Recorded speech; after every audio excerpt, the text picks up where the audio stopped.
जय श्री कृष्णा दोस्तों, मैं सुमन द्विवेदी भक्ति विद सुमन चैनल में आप सभी का स्वागत है। दोस्तों, हमारे श्री कृष्ण जी की इस छोटी सी कथा को सुनने मात्र से 84 लाख योनियों से मुक्ति मिल जाती है। एक बार की बात है, यशोदा मैया प्रभु श्री कृष्ण जी के उलाहनों से तंग आ गई थी और छड़ी लेकर भगवान श्री कृष्ण जी की ओर दौड़ी। जब प्रभु ने अपनी मैया को क्रोध में देखा तो वह अपना बचाव करने के लिए इधर उधर भागने लगे और भागते भागते श्री कृष्ण एक कुम्हार के पास पहुंचे। कुम्हार तो अपने मिट्टी के घड़े बनाने में व्यस्त था, लेकिन जैसे ही कुम्हार ने श्री कृष्ण जी को देखा तो वह बहुत प्रसन्न हुआ। कुम्हार जानता था कि श्री कृष्ण साक्षात परमेश्वर हैं। तब प्रभु ने कुम्हार से कहा कि हे कुम्हार जी, आज मेरी मैया मुझ पर बहुत ज्यादा क्रोधित हैं। मैया छड़ी लेकर मेरे पीछे आ रही हैं। कुम्हार भैया, मुझे कहीं छुपा लो। तब कुम्हार ने श्री कृष्ण जी को एक बड़े से मटके के नीचे छिपा दिया। कुछ ही क्षणों में मैया यशोदा वहां आ गईं और कुम्हार से पूछने लगी, क्यों रे कुम्हार, तूने मेरे कन्हैया को कहीं देखा है क्या?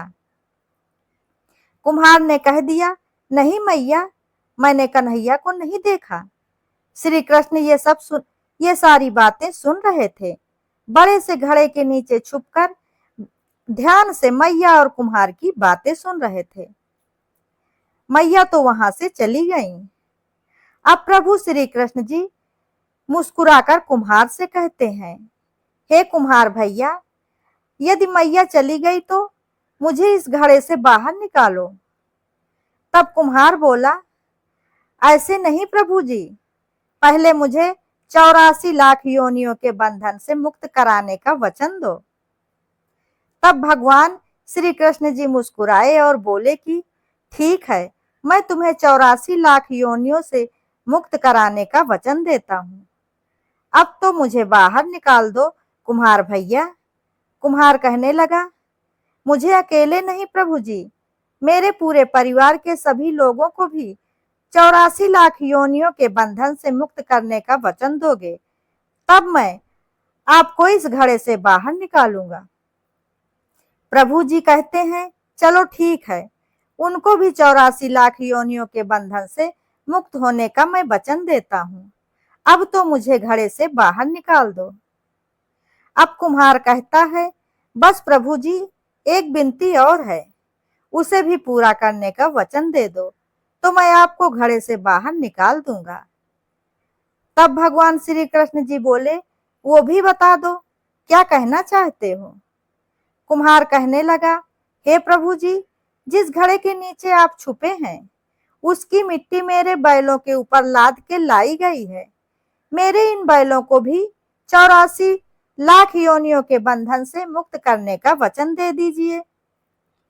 भगवान ने कुम्हार के प्रेम पर प्रसन्न होकर उन बैलों को भी 84 लाख योनियों के बंधन से मुक्त होने का वचन दे दिया।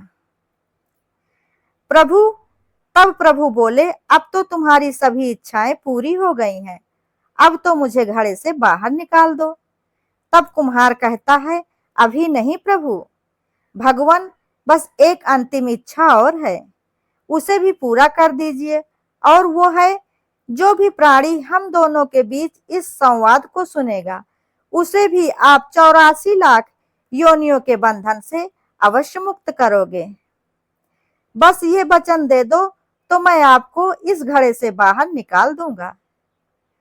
कुम्हार की प्रेम भरी बातों को सुनकर प्रभु श्री कृष्ण जी बहुत ही खुश हुए और कुम्हार की इस इच्छा को भी पूरी करने का वचन दे दिया।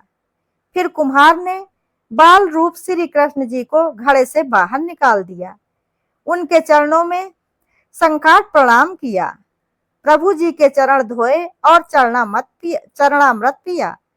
अपनी पूरी झोपड़ी में उस चरणामृत का छिड़काव भी किया और प्रभु जी के गले लगकर इतना रोया कि प्रभु भी विलीन हो गए। जरा सोच करके देखिए, जो बाल श्री कृष्ण 7 कोस लंबे चौड़े गोवर्धन पर्वत को अपनी इकन्नी अंगूठी पर उठा सकते हैं, तो वो एक घड़ा नहीं उठा सकते थे क्या?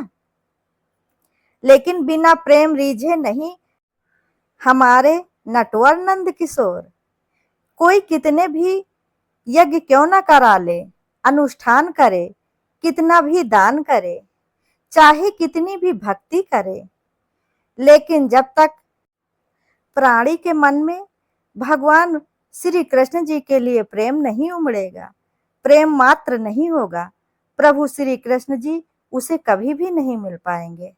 आप कितनी ही बहुमूल्य चीजें भगवान को अर्पण कर दें, लेकिन यदि उसमें आपका प्रेम नहीं है, श्रद्धा नहीं है और भाव नहीं है, तो भगवान उन चीजों को कभी भी स्वीकार नहीं करते और ना ही आपको उनका आशीर्वाद और कृपा प्राप्त होती है। इसलिए आप भगवान श्री कृष्ण जी को कुछ अर्पण करें या ना करें, लेकिन प्रेम प्रेम मात्र अर्पण कर दें। प्रभु के लिए प्रेम ही बहुमूल्य वस्तु है।